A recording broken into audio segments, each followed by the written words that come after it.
Hello, and welcome to Quick Charge by Electrek. I'm Mikey G, and it's Saturday, November 26. Tesla is now starting to detect Autopilot cheating devices that enable people to hold on to the steering wheel and act as if they are using it. In order to use Autopilot and full self-driving beta, Tesla requires drivers to keep their hands on the steering wheel, of course. Some reckless drivers have used various improvised devices to trick the system. Tesla Scope, which digs into the software, found something interesting in the latest full self-driving beta update.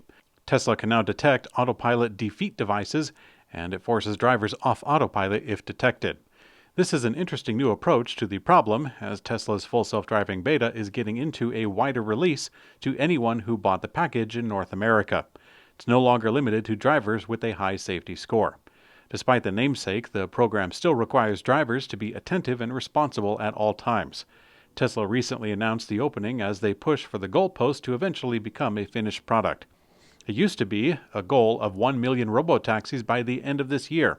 Then it became 1 billion people on full self-driving beta by the end of the year, and at the moment it seems that everyone who paid up to $15,000 for full self-driving package now gets access to the beta version. Tesla issued a so-called recall on another 80,000 cars in China, another one that's fixed with a software update instead of in-person service. Last month, a Tesla recall of 1 million vehicles made headlines when it would simply consisted of Tesla changing how the software handled the window operation. These instances have led Elon Musk to complain about the term recall, and as well he should.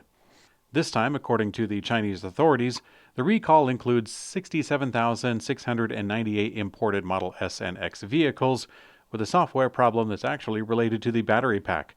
Separately, there is also a physical recall that's due to a seatbelt issue on around 13,000 Model 3s, 2,700 imported, and 10,000 made in China. With now over 20 recalls this year, it has been very busy for the automaker, but they are not alone in the recall issue. Ford has actually just confirmed that they are recalling another 500,000 vehicles due to a fire risk, and many other automakers have recalled millions of vehicles this year as it stands. If anything, the fact that a large majority of Tesla's recalls are quickly fixed with over-the-air updates, it shows the leadership that the automaker has in the customer experience. During the busy holiday travel season, a Tesla Supercharger in Tennessee was blocked by an electric Mercedes EQS, which was owned by a local dealership. At this point, it's not entirely clear if the move was a publicity stunt or a clueless driver who didn't know how to charge or park the car. The non-Tesla electric vehicles, such as the EQS, cannot use the Tesla Supercharger stations at the moment, but the vehicle was not really attempting to do so at the time. It seemed like it could have been an act of defiance, as the car was parked laterally across 2 stalls, one of which happened to be marked for handicap access. The parking is leading many to believe that it was done intentionally to block vehicles. The vehicle, the Mercedes vehicle, was actually owned by a local Mercedes dealer who commented saying that it was given to a customer who did this without their knowledge. They also claim that the customer ran out of charge around 1 mile away from the dealer and then erroneously parked at the Tesla charger. Electrek confirmed that the vehicle was indeed low on charge. However, it was also moved away from the stall without having needed to charge. Tesla has reduced supercharging prices in many regions as the charging business starts to mature a little bit. After several price increases throughout the last year, many supercharger stations are now charging 50 cents per kilowatt hour, which can result in a typical cost of $30 to charge a usual EV battery of 60 kilowatt hours. Now, several Tesla owners across many different markets have been reporting over the last few days that Tesla has reduced prices at their local stations. A Tesla owner in California reported that the prices were down by as much as 5 cents per kilowatt hour, or 10%. Some price drops in Europe are even double that figure, although they are paid in European pennies or metric monies or whatever they use over there. We're not entirely sure what is driving down the cost, but Tesla is slowly opening the supercharger network to non-Tesla electric vehicles. That actually turns the network into a real business generator instead of just a feature to help sell vehicles. Tesla is rumored to be working on integration of Dolby Atmos into their cars in order to deliver better surround sound. In recent years, Tesla has independently put an emphasis on sound inside their vehicles, using things like Tesla Glass to provide better acoustics inside. The sound system in the Model 3 has been well received by audiophiles, and the one in the new version of the Model S has also received positive reviews. But now, a report from BGR lists an unnamed source saying that, quote, Tesla has been working with major record labels for months to bring Dolby Atmos to Tesla cars. Now, this claim would actually run counter to Tesla's previous dealings, in which the automaker mostly deals with providers like TuneIn, Spotify, and even Apple Music.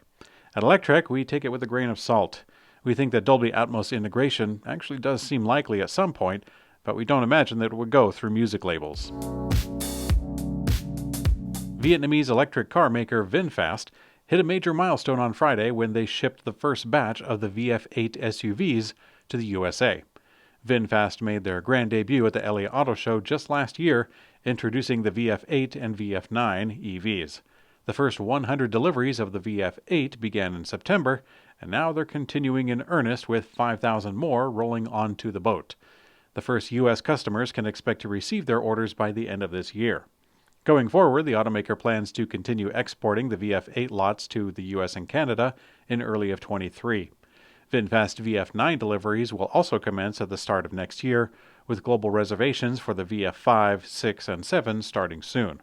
No word yet on how many of those first customers signed up for the VinFast battery rental plan.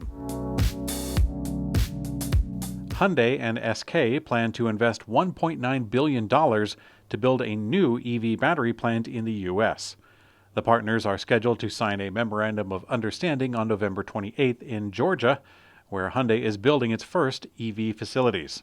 According to the Korean Economic Daily, Hyundai and SK are discussing a 50-50 joint venture to build the factory with an annual production of 20 gigawatt hours, or enough for around 300,000 EVs. The same output is expected from Hyundai's other Georgia facility, where the automaker has been in talks with LG Energy to build yet another EV plant in the U.S. The Hyundai Motor Group has had success thus far in the transition to electric, with strong demand for their vehicles. However, experts have warned that the pressure could be built on Hyundai's EV sales due to the Inflation Reduction Act's strict battery resourcing and assembling requirements. In today's community comments, several of you had wished us a happy Thanksgiving here at the home, and I wanted to thank you for your holiday wishes. I was actually kind of excited because on the way back from Grandma's house this Thanksgiving, it was quite snowy in the canyon, and I kind of got excited to test out the new electric vehicle in the snow. My last EV was just a Nissan Leaf, so nothing really remarkable about that.